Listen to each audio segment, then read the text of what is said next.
You've probably heard of the hot new show that's steaming up TV screens. And when I say hot and steamy, that's putting it lightly. It's called Heated Rivalry. Heated Rivalry. Do you know about it? I blushed. I screamed. I gasped. Oh my God! Pretty, handsome, sexy. Put up doodle matches! That's gay, right? Like, that is gay. I don't think I've ever seen the internet jump onto a piece of media as fast as they have with Heated Rivalry. What are they feeding them in Canada? I am so obsessed with these sweet little gay hockey boys. It's concerning. Thank you, Crave. Thank you, Canada. God. The Canadian TV show is about a gay love story between two hockey players. And in the few weeks since it premiered, it's become a cultural phenomenon. It's all over social media, it's being dissected in group chats and online forums, and it's not just here in Canada. The show is a hit in the US and internationally. The 6th and final episode of the first season will air this Friday. So today, I'm talking to the Globe's TV critic, Kelly Nestruck. He'll tell us why Heated Rivalry has got so many people, well, heated, and how this Canadian show managed to score with international audiences. I'm Cheryl Sutherland, and this is The Decibel from the Globe and Mail.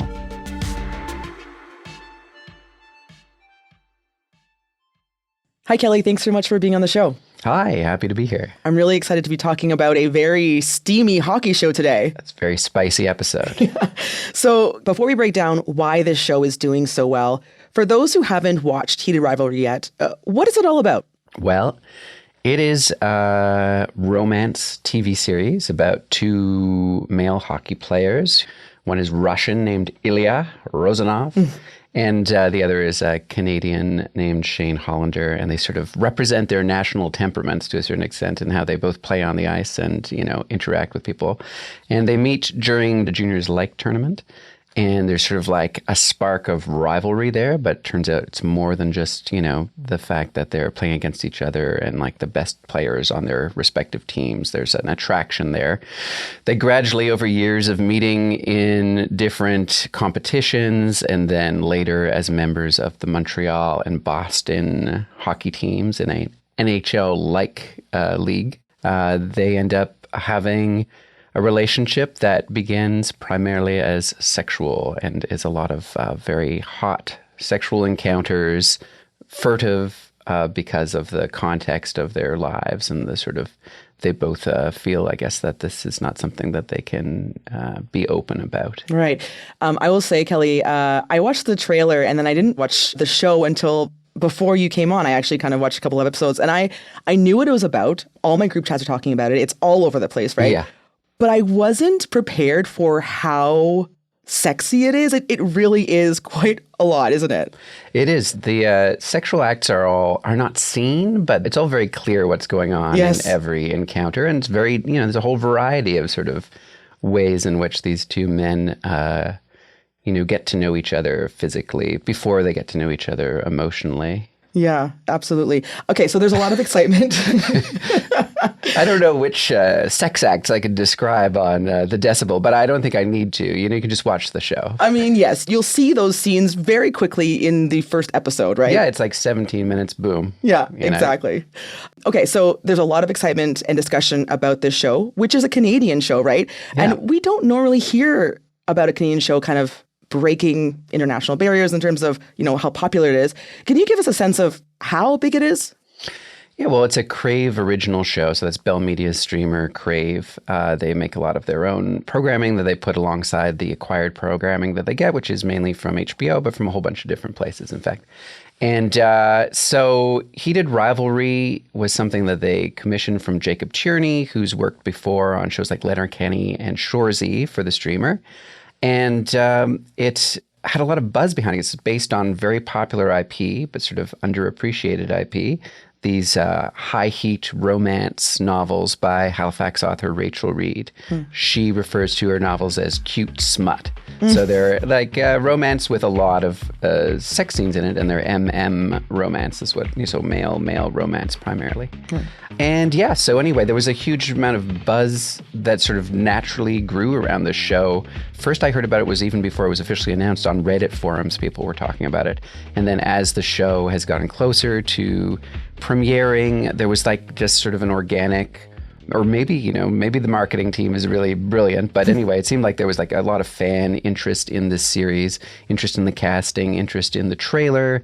And then this led to Crave being able to sell the show to HBO Max in the US, as well as in Australia and some other international services in New Zealand before the premiere for simultaneous streaming. So unlike most Canadian shows, which land in a market of, 40 million people, and there's not a lot of media around Canadian TV, this one landed, and there was immediately like an explosion of think pieces.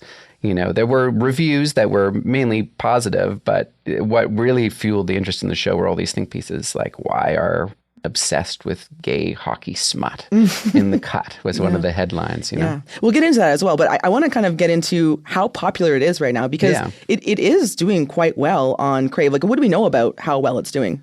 Well, that's a good question. Like people measure ratings in different ways these days. It's not like the old days when you just sort of like check on Nielsen. So what we do know is that it's been the number one show for mostly since it premiered. We're about 5 episodes in now on Crave. Crave has about 4.3 million subscribers in Canada, so that's like the 4th most popular streaming service in Canada. Crave has told people that it is their most watched original debut over the first 7 days, surpassing the show that previously set that record this year, Empathie, which is a great Quebec series that you should look into as well. So we know it's doing really well there. Now on HBO Max, it's a whole other thing, right? There's like 57 million subscribers in the US to HBO Max, and it's been like the number 2 show on there basically since it's premiered, outperforming a lot of their own original content. Heated Rivalry was number 1 on HBO Max for a day. But then, it's obviously resonating because HBO Max, since this premiered, has acquired it for all their services across Europe, Latin America, and in the UK and Ireland. Sky just picked it up. So it's getting international distribution, and it was almost immediately renewed for a second season. So from those metrics, we know it's like a blockbuster, and it's a blockbuster that was not as expensive to produce as most HBO content. Yeah, and you mentioned that it was picked up by HBO Max simultaneously, to be released simultaneously. And that doesn't normally happen for Canadian TV shows. No, I mean, Canadian TV is reaching a larger audience right now than maybe it has in a long time, because a lot of the shows end up on streamers after a couple of seasons. Like we've seen a CTV show called Sullivan's Crossing, which is also a romance, but not a spicy romance. And it was picked up by Netflix, and it was in the top 10 for a number of weeks earlier this year and fueled a lot of interest in the show, including here in Canada. But it's rare for a show to premiere in Canada and in the United States at the same time, like a Canadian show. It happens all the time with American shows, obviously, the other way. But yeah, it's quite a big moment for the Canadian TV industry. Yeah, absolutely. So you've laid out that the show is a smash hit. And something else you talked about was this Cut article that talks about why is this so popular with straight women? Because it is a very popular show with straight women, even though it's about a gay romance. Why is it appealing to straight women? Well, I gather this genre of romance, in the novel form is, most of the genre's readers are women. And so that's translated to the TV show, which has been adapted. The books were written by a woman who is attracted to men as part of her deal, is how Rachel Reed describes it. And it was adapted for TV by Jacob Tierney, who's a gay man. So he's like put his own sort of lens on the material, while being quite true to it. So anyway, it's been a crossover success. I guess I can only really speak for what people told me in interviews. So Rachel Reed has told me that, like, for a lot of women, they're interested in high heat romance that involves 2 men, because that sort of like actually takes women out of the picture, because a lot of women have sort of complicated relationships with men. And so they get to enjoy sort of hot, steamy, sexy guys going at it and not really insert themselves into the picture and bring their own, histories into that fantasy scenario. And then there's another aspect that Jacob Tierney talked to me about, which is that in a lot of standard romance, the male character tends to be, sort of macho or have like sort of some sort of like a particular type of masculine energy is exuded by the lead that in this case, you get to see men be more vulnerable as well. You get to see sort of like a more dominant and a more submissive partner, but it's both men. So you get to see sort of and enjoy sort of emotional vulnerability that men aren't allowed to apparently express even in the fictional world of romance novels, which I am not an expert on. Kelly, I think you're missing one very important point here. Yeah. The chiseled abs. Oh, right. Yeah. I was more drawn to the sculpted buttocks. Yes. There's a lot of shots of that, and I was very impressed, and I need to get back to the gym. It's been 5 years since the pandemic. That's a lot to live up to. There's a lot to live up to in that show for sure. Yeah, many sculpted bodies and butts. Yeah. One thing that didn't get into my interview is I'm enjoying the series. I'm watching it with my wife, who is, into the series as a lot of women are. Mm-hmm. And it's like been a, fun, spicy thing to watch together. And Rachel said, oh, yeah, actually, I hear a lot of marriages have been saved by husbands and wives. I've heard this too, actually. I've heard this too. It's so interesting. Yeah. Well, it's fun. It's a fun watch. Yeah. Okay. How is this landing in the hockey world? Well, actually, it's not truly penetrated the hockey world. I know that there were ads on Hockey Night in Canada, and there's been some discussion on hockey podcasts that's been very respectful. And, I think the Montreal Canadiens actually played a little clip of it at one of their games, which is very on brand for the Montreal Canadiens. That's where I'm from. I love it. And in Boston, apparently, at one of the games this week, they played the Tattoo song, All the Things She Said, which it was like at a crucial moment in the 4th episode.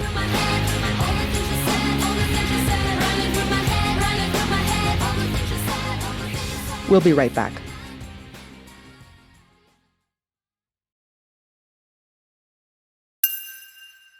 So how does the show deal with being gay in the world of hockey? Well, there's more contextual clues than that it's sort of like openly spoken about. Like obviously the reason why these two are having their affair sort of in private in these sort of furtive meetings at their apartments or in hotel rooms or what have you, and not talking about it to their teammates is because, there's a belief in this world that there's, that wouldn't be accepted, that there's a homophobia in the sport and in the wider sporting world. And perhaps it would affect their careers, and their gameplay. And so they keep it private. And so that's the context of the show. But it's interesting because the show doesn't really show a lot of homophobia. In fact, even when you see the other players talking to these guys, they may sort of assume that they're meeting up with girlfriends when they notice that they're disappearing for the night. But in fact, the two guys do have female names for each other in their phone. So it's, it's not like, necessarily an assumption on their part. It's something that they pick up from the clues. They're disguising it. But yeah, there's not been any big moment of someone saying something openly homophobic to them that they overhear or anything. In fact, there's been the opposite when there's a scene at the Sochi Olympics where some of Shane's American teammates are talking about how brave the figure skaters are for performing in Russia despite being openly, gay, and how they have balls of steel is what one of the guys says, So yeah, we haven't encountered an openly homophobic character yet. And it's not really the focus of the series. The focus is really on the relationship between these two men in this society rather than it's not an issue drama, that's for sure. Yeah, absolutely. I mean, of course, it's all about this gay romance, but it's really hidden, right? It's like there's two separate lives here. There's hockey and then the romance part of it. So it is, you're not showing the fact that you're gay and playing hockey, I guess. Yeah, and I'd say that's generally used in the plot to make it sort of hotter because it has to be furtive and secret and you got to meet in clandestine ways. And so so far in the series anyway, it's leaning into it being sort of, something that sort of increases the steaminess of their encounters to a certain extent. Yeah. So you mentioned that you interviewed the show's creator, Jacob Tierney, and the author of the books, Rachel Reed. What have they said about the response that the show has gotten? Well, Rachel is aware that her books are extremely popular, so she's been interested in seeing the reaction online, but she was saying she's not looking online too much because it could be a bit overwhelming. And she sort of lives a fairly anonymous life in Halifax. She was saying her mom went to Indigo and asked about her books, and they didn't even have them, They're sold out now, I guess, right? Maybe it's sold out, yeah. But they didn't seem to know who she was in the Indigo in Halifax. But I'm sure they know now. Jacob felt that this was sort of underappreciated IP, which is probably why a Canadian production company like his, Accent Aigu, was able to get the rights for it, right? People underestimate the appeal of this type of material, but he didn't, because he got the rights for it and obviously pitched it to Crave. And then Bell obviously didn't underestimate it either, because they decided to create the show on their own, and it's been a huge payoff. They're selling it around the world like crazy, their distributor. So it's, I think for the people who were involved in it, they knew it would resonate. Yeah, that's interesting, because you said, Tierney said that they underestimated the appeal of the show. But why? Because it seems like there is a baked-in audience there, right? The books did really well. So why was this underestimated? I'd say that's a mixture of sexism and homophobia in society. I remember when I first wrote about the series, because I heard about the series before it was publicly announced, so I arranged to, have a semi-exclusive with that, with the American media was already onto it as well. So we announced the show was happening at the same time. I talked to Jacob at that time. And the comments on the Globe and Mail were well, who's going to watch this? 5 people are going to watch this. 11 people are going to watch this. Even now, we're writing articles about how popular it is. And there's always someone in the comment being oh yeah, of the 5 people who care about this show. It's well, no, this, So the only way I can explain that is that women and, queer viewers are still viewed as, somehow fringe or something, rather than, collectively making up the bulk of the population. Right now in the United States, there's been a real pushback against quote unquote woke and quote unquote DEI in Hollywood by the Trump administration. Mm-hmm. And I think that's making the studios down there sort of and the networks pull back from openly queer content in a way. There was a show on Netflix that did quite well called Boots, that's about a gay man in the military in the 90s when Don't Ask, Don't Tell was sort of coming to an end. And it did really well on Netflix, but they didn't renew it for a second season. And someone from the Pentagon was on, X, calling out woke garbage and stuff like that. So I can't help but think that that's influencing what people are producing in the States right now, and certainly will be for the next number of years. So there's a real great opportunity for Canadian content creators to go into that market and, dominate it with the type of shows that I think Americans are pulling back from. Yeah. So a lot of discussion around the show has been about the fact that, at least in the source text, these are gay men as written by a woman. Do you think it matters who tells the story? Well, that's an interesting question always about art. And I think Jacob, when I talked to him, was very perceptive about that question, which is that what matters is the outcome. You can always... Someone can always write about something that's not their lived experience and exoticize it, or write it in a way that does feel like it's appropriation. But they also can write about it in a very respectful or way that actually animates the people that they're, the demographic that they're representing in their work as well. So there's no hard and fast rules about art, so I think the proof is in the pudding here. But there has been a debate about it in the gay community for sure. There was some fascinating stuff from Jordan Firstman, who's on I Love LA, an English teacher. And he was saying the gay sex was not really a gay sex or whatever, and then Francois Arnaud, who's on the series, clapped back on him on Instagram and was does all gay sex on screen have to look like sceney gay guys in LA, So anyway, there's been some fun online chattiness around the show. But actually, Hudson Williams, and maybe I'm getting too much into the gossip here, but Hudson Williams and Jordan Firstman hugged the other day, and they did a little TikTok together. So everyone's made up between the 2 HBO shows. Good. So you mentioned also that one of the reasons the show is taking off in the U.S. is because it's filling a niche that no one else is really addressing right now. What does the show's success tell us about the importance of representation in storytelling? Well, more than 50% of the population is female. There are female characters in here, but in terms of the queer representation, I think a lot of people who are queer and allies of queer people are interested in seeing those stories on screen. And this is just sort of an indication that that audience is quite avid and is ready to show up. One of the interesting things about the HBO numbers is that it's expanding their subscriber base. which is really interesting. I think like it's like people are signing up for HBO because they want to watch this show. And in fact, it's been like relentlessly illegally torrented since its debut in parts of the world where it can't be legally watched right now. So the UK in particular, like people were just scrambling to try and find a way to get it on a channel there because I think it's one of the most illegally downloaded shows there right now. Oh my goodness, yeah. So it's so popular. People are illegally downloading it. Yeah. So this show comes at a time when we know that the Canadian TV industry is struggling. So what do you think are the lessons from this show for the rest of Canadian TV? Well, I think that it's about investing in stuff that doesn't look like other stuff that's out there, about finding niches that are unexploited, and if you want to have international success.